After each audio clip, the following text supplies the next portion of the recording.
Welcome to IBTV. Bhadradri Burgampadu మండలంలోని CPM నాయకుడు బత్తుల వెంకటేశ్వర్లు రైతులు ఎరువు కట్టలు అందక ఇబ్బందులు పడుతున్నారని తెలిపారు. కేంద్ర రాష్ట్ర ప్రభుత్వాలు తక్షణ చర్యలు తీసుకుని రైతులకు ఎరువులు అందజేయాలని అన్నారు. వర్షాలు తగ్గడంతో రైతులు ఎరువు లేక ఆతంకంలో ఉన్నారని, ఈ పరిస్థితి రైతుల పనితీరును తీవ్రంగా ప్రభావితం చేస్తోందని చెప్పారు.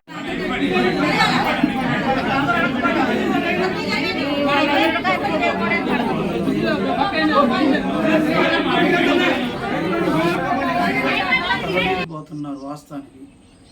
ఎందుకంటే వర్షాలు పడ్డాయి, ఒరిపిస్తుంది.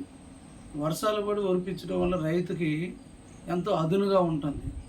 కాబట్టి యూరియా కట్ల కోసం బురగంపాడు సొసైటీ హాస్పిటల్ ఆఫీసుకు పోతే సొసైటీ ఆఫీసులో జనాలు కుప్ప తెప్పలు ఉసుకెత్తుకు రాలినంత విధిగా ఎరువు కట్ల కోసం ఎగబడుతున్న రైతులు.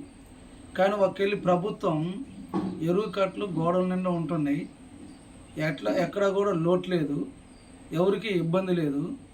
రైతులు తీసుకుపోయే దాంట్లోనే అలసత్వం ఉందని చెప్పి